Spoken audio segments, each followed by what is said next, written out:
24 चुनाव में क्या लगता है कि देश के प्रमुख मुद्दे क्या होने चाहिए? क्योंकि महंगाई के मुद्दों पर तो सरकार बात करना नहीं चाहती है, कहती है कि महंगाई का मुद्दा पर्सनल सवाल है। स्मृति ईरानी का बयान आया था, टमाटर के सवाल पे कहती है कि पर्सनल सवाल है। तो क्या मुद्दे क्या होंगे 24 के चुनाव में? देखिए, भारतीय जनता पार्टी के जितने भी प्रधानमंत्री हो, होम मिनिस्टर हो, आप स्मृति ईरानी के बारे में तो आपको पता ही है, कुछ भी हवा में बोल देते हैं। अगर ये महंगाई का मुद्दा अगर नहीं है तो बोलिए देश की जनता इनको पसंद कर रही है महंगाई के ऊपर। महंगाई मैन आज जब भारत देश के प्रधानमंत्री बने हैं तब से लेके यानी कि 9 साल के अंदर उनकी महंगाई देखिए, और लिक्विड पेट्रोलियम का रेट देखिए 11 से लेके 1200 रुपये हिंदुस्तान का हर इंसान पे कर रहा है। नाम के वास्ते उज्ज्वला योजना में भारत देश के महिलाओं को डिसीव किया गया है। 9 करोड़ उज्ज्वला योजना में जो भारत के महिलाओं को कनेक्शन दिया गया है, तो वो कनेक्शन देने के बाद में जब 1100 रुपये, 1200 रुपये, 1050 रुपये रेट जब था, तो उतना रेट पे करने के लिए महिलाएं राजी थे क्या? अगर राजी है भी तो महीने को 1100-1200 रुपये, 1050 रुपीज़ भी अगर पे करे तो साल को महिलाओं के पास देश के प्रधानमंत्री 13 से लेके 12,000 रुपये कलेक्ट किया गया है। कुछ लोग तो सिलेंडर को स्क्रैप में फेंक दिया गया है। तो ऐसे ये महंगाई के बारे में ये सबूत देना चाहता हूँ भारतीय जनता पार्टी आरएसएस के लीडरों को। आज प्याज का रेट भी पास टाइम पिछली बार आप देखा गया 500 रुपये तक पहुंच चुका है, और सरसों का तेल भी 250 रुपये, 260 रुपये पहुंच चुका है। तो ये शर्म आना चाहिए कि महंगाई के ऊपर जो Bharatiya Janata party is not taking serious, ये तो बिल्कुल गलत बात है। हर चीज, नॉट ओनली महंगाई, एक चीज नहीं, हर चीज में महंगाई बढ़ चुकी है। महंगाई के साथ साथ लोगों की आमदनी भी बढ़ चुकी है। देखो, महंगाई के साथ साथ लोग खरीद भी नहीं सकते। 65 लीटर जो दूध है, जो 30 रुपये, 25 रुपये, 21 रुपये लीटर दूध कांग्रेस पार्टी के ज़माने में, यानी कि बिफोर 2014 मनमोहन सिंह की गवर्नमेंट जब थी, तो हम दूध कितने रुपए लीटर बेचते थे? लिक्विड पेट्रोलियम कितना लीटर बेचते थे? 14.2 kg का सिलेंडर। तो तेल कितने में बेचते थे? आटा कितने में बेचते थे? जीएसटी हम कितना वसूल करते थी कांग्रेस पार्टी? तो अब भारतीय जनता पार्टी ने जीएसटी 29% वसूल कर रही, 18% वसूल कर रही, 12% वसूल कर रही।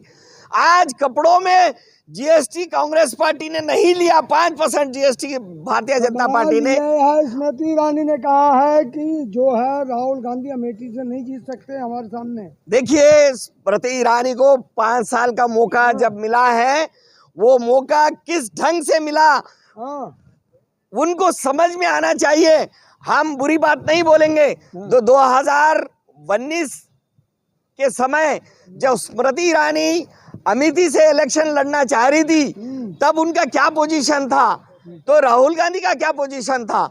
राहुल गांधी तो 100% अमेठी से जीतते थे इलेक्शन, लेकिन भारतीय जनता पार्टी ने ये जो गेम खेला गया है किसानों के ऊपर, और उनकी हकीकत, उनकी दादागिरी जो बताई गई है, ये बहुत से बातें हैं कि स्मृति ईरानी जितना नामुमकिन है अमेठी से। लोग कि आप टिक नहीं पाएंगे राहुल गांधी स्मृति ईरानी की टांगे सामने, ऐसा कहा जा रहा है। देखिए, 10 साल तक जो सफरिंग दिखाई दिया अमेठी के लोगों को ही नहीं, हिंदुस्तान के सारे लोगों को दिखाई दिया कि स्मृति ईरानी की जो तकलीफ दी गई है इस अमेठी के जनता को और हिंदुस्तान के जनता को, तो इसमें मैं बोलने की जरूरत ही नहीं है। बहुत कुछ बोल लीजिए, मोदी जी आ रहे हैं 2024 में। 2024 में Rahul Gandhi, India is winning 100%, 500 parliamentarian and 2000। संसद से कहते हैं कि 400+ सीटें आएंगी, उस पर क्या कहना है?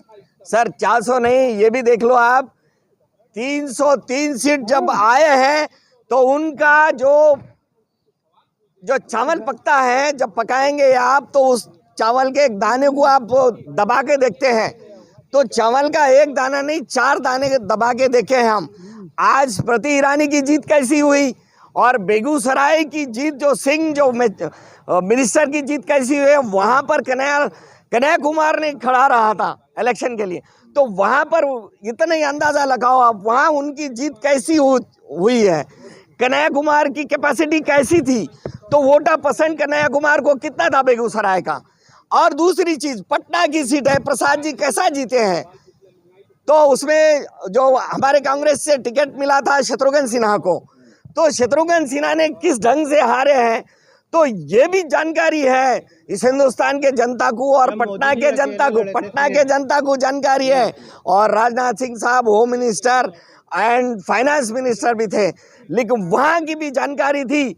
शत्रुघ्न सिन्हा की धर्मपत्नी वहाँ से कंटेस्ट करी है, राजनाथ सिंह वहाँ से कंटेस्ट, तो ऐसे 3-4 जो अगर जब मोदी जी 2014 में आए थे तब वो अकेले रहे थे, तो उन्होंने 300 प्लस सीटें लाई थी। अब की 38 पार्टियां हो गई, कैसे टक्कर देंगे? सर 38 पार्टी में देखो 303 का तो एग्जाम्पल आपको बता ही चुका है। मैं दाना अगर दबाएंगे तो 4 दाने दबा के देखें, अपन चावल के 4 दाने दबा के देखें तो completely they are 100% not winning parliamentarians, we are challenging. और दूसरी बात ये कह रहे हैं कि 2024 में 38 पार्टी में देखिए भारतीय जनता पार्टी एक पार्टी है।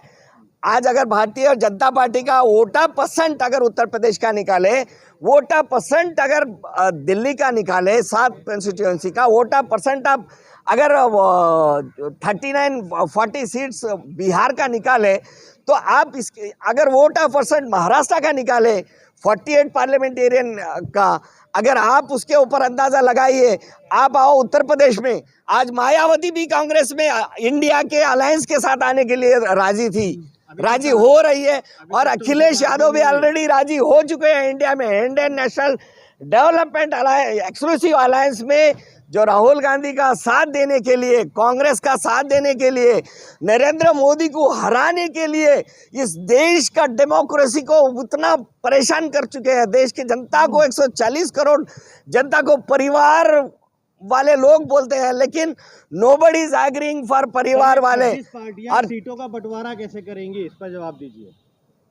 देखिए पहले ये तो सुनो कि देश के प्रधानमंत्री के 38 पार्टीज वाले कैसे हैं, तो उनका कोई नाम है, आज तक कोई नाम है, लेकिन हमारे इंडिया के अंदर आपको वोटर परसेंटेज बता रहा हूँ, अगर उत्तर प्रदेश में भी गए, मायावती का वोट परसेंट कितना है, अखिलेश यादव का कितना है और कांग्रेस का कितना है, तो यार प्लस पॉइंट करो, कमांड द कितना वोट परसेंट हो रहा है। सवाल भाजपा वाले का कहना है कि इंडिया का जो गठबंधन है उसमें यूनिटी रह ही नहीं सकती, भले एक साथ हो जाए जितने भ्रष्टाचारी, लेकिन पीएम पद को लेकर के या किसी मामले को लेकर देखो भ्रष्टाचारी तो कभी भी बोल नहीं सकती भारतीय जनता पार्टी। जो कांग्रेस को, इंडिया को भ्रष्टाचारी बोल रही है, ये गलत बोल रही है।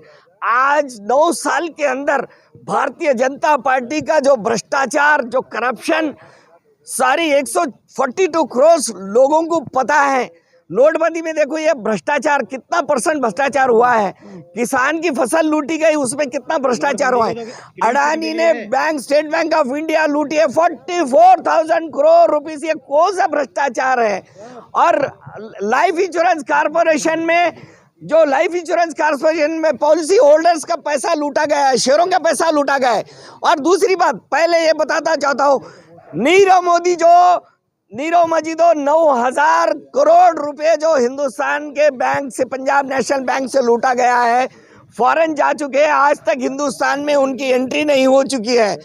विजय माल्या है और नीरव मोदी है, मेहुल चोकसी है, तो ये बैंक से पैसा, देश का पैसा लूट के जा रहे हैं, तो ये क्या करप्शन, ये करप्शन है, ये क्या है?